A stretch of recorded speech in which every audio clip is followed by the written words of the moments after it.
is your number one SM radio station. Love Radio.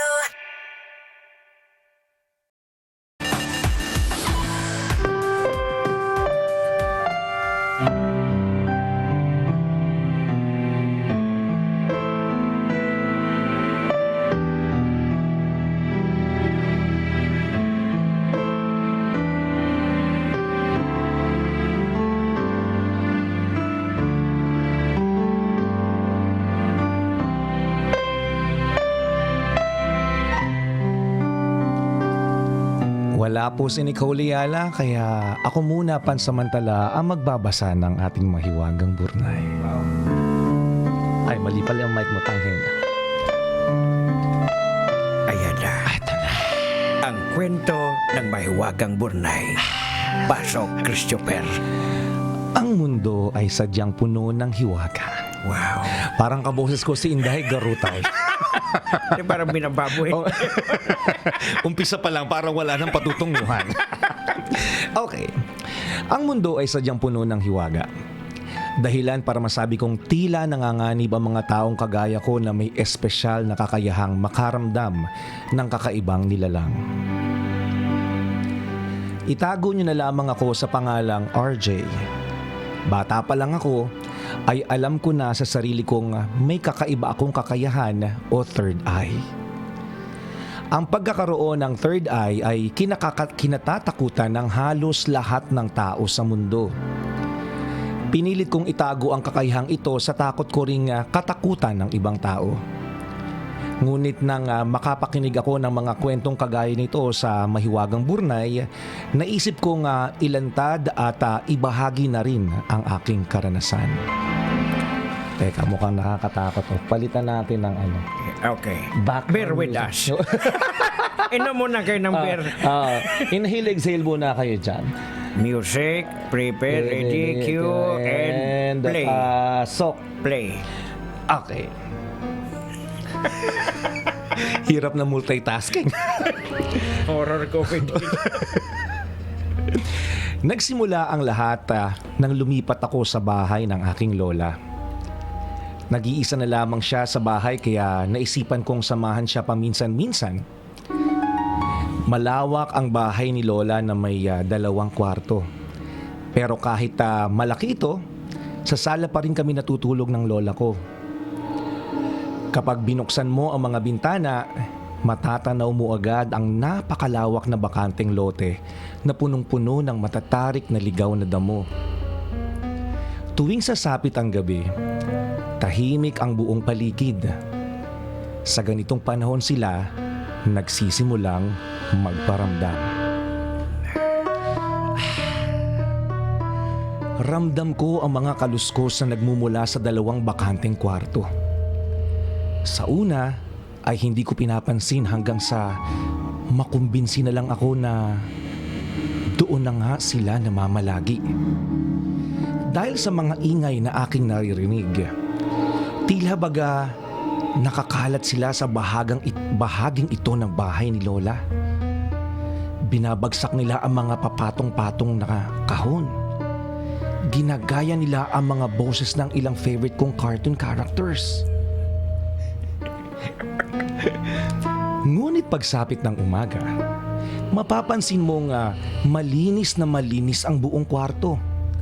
Walang kalat o anumang bahid ng kaguluhan. Ang nakakapagtaka pa, wala daw naririnig si Lola na anumang kakaiba tuwing gabi. Na hindi kagaya ng naririnig ko. Dahil sa kilabot, napagdesisyon ko munang lumayo at umuwi sa bahay ng parents ko. Pumayag naman si Lola sa gusto kong mangyari. Akala ko magiging maayos na ang lahat. Pero mas malala pala doon ang aking mararanasan. Tila sinundan ako ng mga kakaibang nilalang at tinig. Mula sa aking pandinig, nagawa naman nilang lumipat patungo naman sa aking paningin. Madaling araw noon at tanging ako na lamang ang gising. Laking gulat ko nang may makita akong nakatayo sa harap ng aming bintana. Naaaninag ko ang isang matangkad na anino na hindi ko alam kung saan nakatingin. Naunahan ako ng takot kaya hindi ko nagawang titigan ang nilalang. Natatakot ako na baka bigla siyang lumapit sa akin.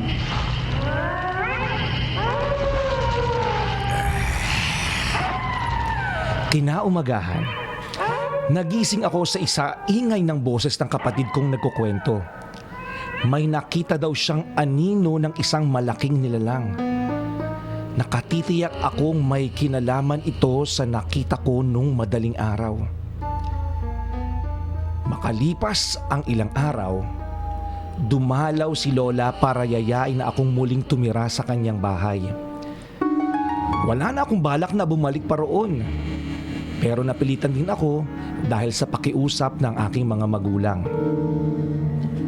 Sa sumunod na gabi ng pamamalagi ko sa bahay ni Lola, naging maayos naman ang lahat. Tahimik, payapa, pero pansamantala lang pala. Papatulog na ako nang may kakilakilabot na boses ang bumulong sa akin. Isang panaghoy na parabang humihingi ng tulong. Nakakatakot. Hindi ka rotay.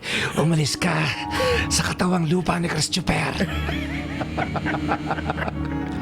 Sa pagkakataong iyon ay nilakasan ko ang loob ko at hinanap ko ang pinagmumula ng tinig. Nung una, parang sa kwarto nagmumula ang boses.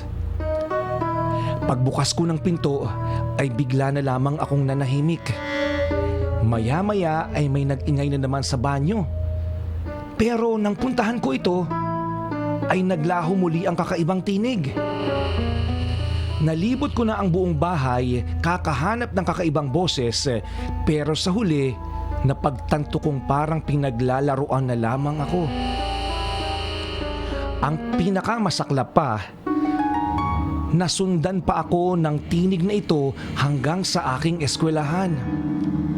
Dahil sa pagkainis, napilitan na lamang akong manahimik at huwag nang masyadong pansinin ang pangangambala sa akin. Isang gabi, tulog na ang aking lola. Habang ako'y nakahiga at ay may biglang kumatok sa pinto sa kabilang kwarto. Isang beses, 2 beses, at sa lakas ng katok, bigla akong napaatras. Bumilis ang tibok ng puso ko. Wala akong ibang naisip kundi ang magdasal. Nagdasal ako ng nagdasal hanggang sa tuluyan ng mapawi ang takot sa akin. Magpahanggang ngayon ay hindi pa rin ako tinatantanan ng mga kakaibang nilalang. Patuloy ko pa rin silang nararamdaman at naririnig ko pa rin ang kanilang mga tinig. Hindi ko alam kung hanggang saan ako dadalhin ng karanasan kong ito. Ang kaya ko lang gawin ngayon ay ang manalig na hindi ako pababayaan ng Diyos. Sakaling marinig ko na naman ang panaghoy at kakaibang tinig na ito, magdasal lamang tayo. Ako po si RJ, high school student mula sa Daet, Camarines Norte, isang tambalanista, at ito ang aking nakakatakot na kwento.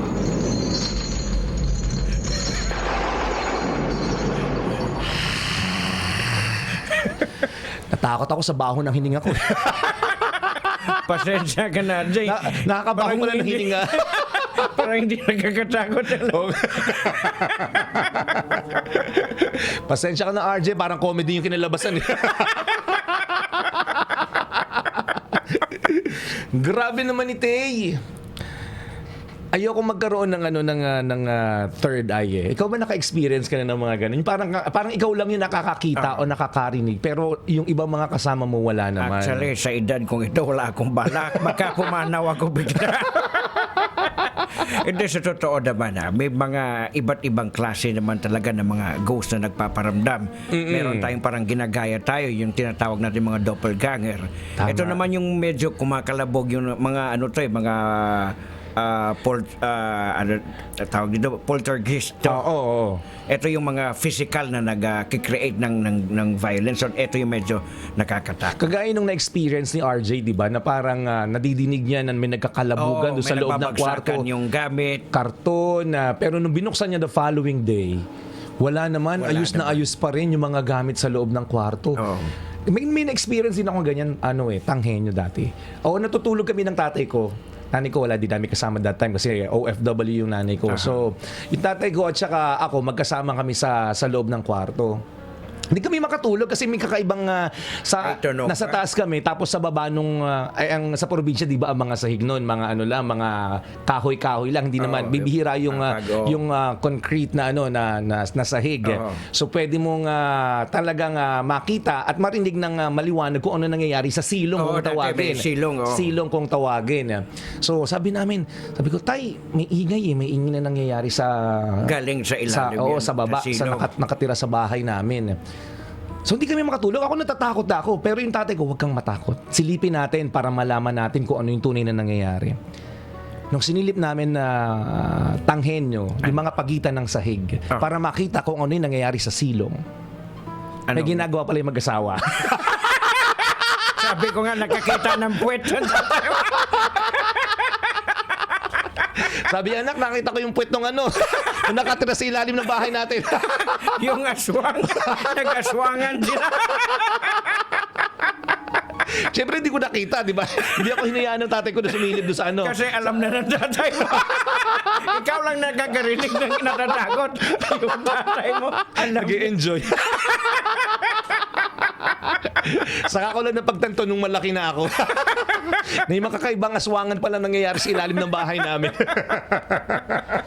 Pero pinaka-importante sa lahat, gaya ng sinasabi ni RJ, yung pagdating sa ganitong mga bingit na natatakot ka na, yung pagdasal ay hindi nakakalimutan. Totoo yan. Yun yung most powerful weapon na meron tayo. Ano mang klase ng aberya, di ba? Problema, takot na nararamdaman natin, gulo sa isip, bumabagabag sa puso. What you need to do is to pray. Kasi ang sabi ng iba sa mga espiritista na once na pinapakita mo daw na takot ka, parang finu-fuel mo yung power nila Yes. So parang ini-entertain mo kasi. Ayan, natatakot na sila. So lalo silang ginaganahan, natakutin ka. So dapat ignore. Kahit sa amin din sa bahay, pag sabi nila, uy, parang may umano doon. Kaya sabi ko, wag niyong pansinin. Ayokong pag-usapan yan. Kasi once na pinag-usapan niyo sila, correct, parang lumalakas din yung power na nararamdaman nila na area nila to. So ignore lang. Siyempre, importante, prayers. Tama, totoo yan. So again, kung nababagabag ka ngayon, what you need to do is pray, kabisyo, because prayer alleviates tension. Nakakawala siya ng pangamba, nakakawala siya ng bigat ng nararamdaman. Okay, RJ, baka kuminsan, kumakain ka ba sa tamang oras? Baka gutom na Pwede rin. Totoo yun. Minsan nakala natin na, di ba nakakatakot yung mga nangyayari sa paligid natin, pero ang totoo, gutom lang ka lang pala talaga. So pwede rin you pray and ikain mo yan. Di ba? Hindi, kasi nangyayari yung mga ganyan kung halimbawa, ikaw masyado kang nanonood ng mga horror movies.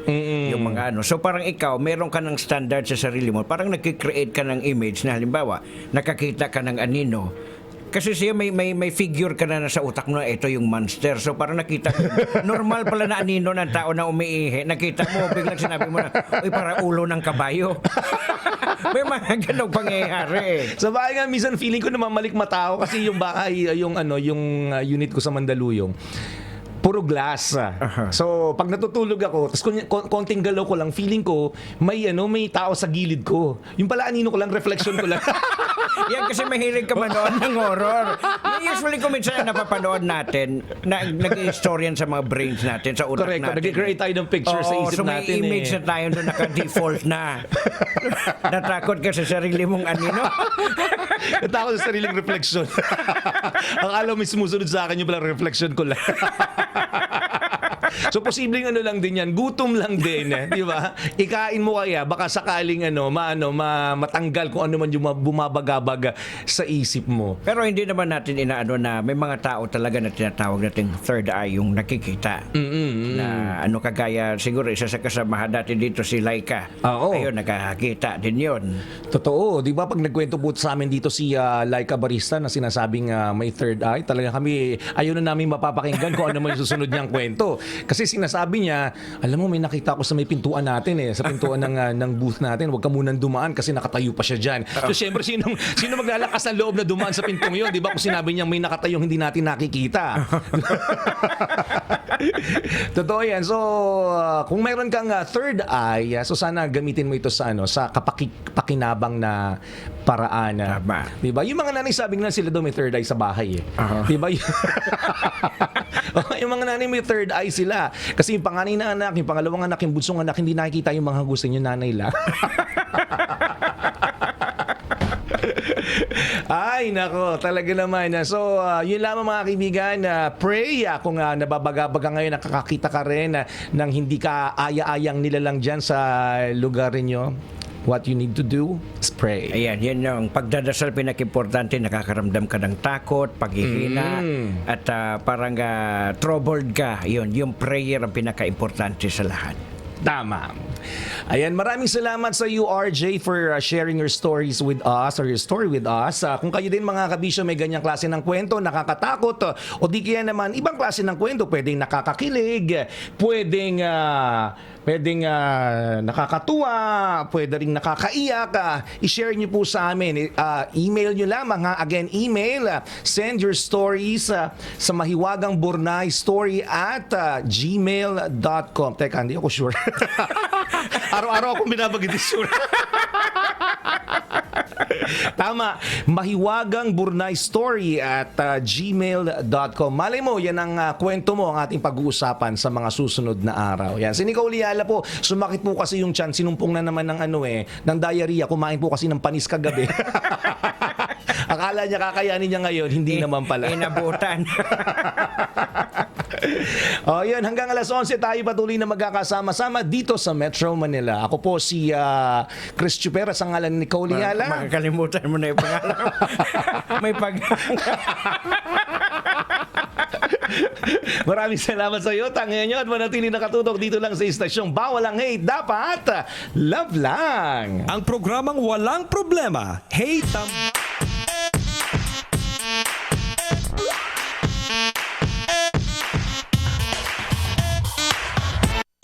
Love lang. Always your number one. SM Radio Station. Love Radio.